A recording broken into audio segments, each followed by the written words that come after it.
এত পরিমাণ পিছলা হয়েছে মানে এখানে হাঁটা পর্যন্ত যাচ্ছে না। একবার আমি পড়েও গেছি। যতই ঝড় বৃষ্টি আসুক আর তুফান আসুক আমার কাঁঠাল খাওয়া কেউ ঠেকাতে পারবে না। সোশ্যাল মিডিয়ায় না থাকলে হয়তোবা জানাই হতো না কয়েকটা ভিউজ আর কয়েকটা টাকার জন্য মানুষ এত বড় রিস্ক নিতে পারে।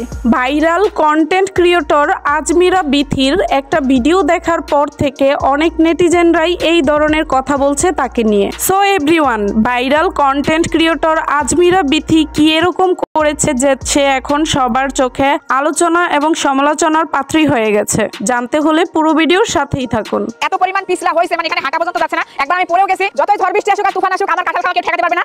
জনপ্রিয় content creator Azmira Bithi maybe তিনি 6 থেকে 7 মাসের গর্ভবতী, কিন্তু তিনি তার অনাগত সন্তানের কথা চিন্তা না করে পিছল এবং শ্যাওলাযুক্ত উঠানে রিস্ক নিয়ে রীতিমতো ভিডিও করেই যাচ্ছেন।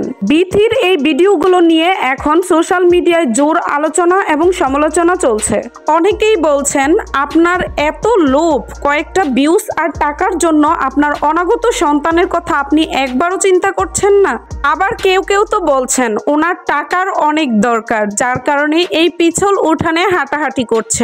সমস্যা নাই, তিনি যদি এখানে একবার পড়ে যায় তাহলে হসপিটালে গিয়ে আর টাকা খরচ করতে হবে না, ডেলিভারিটা এখানেই হয়ে যাবে।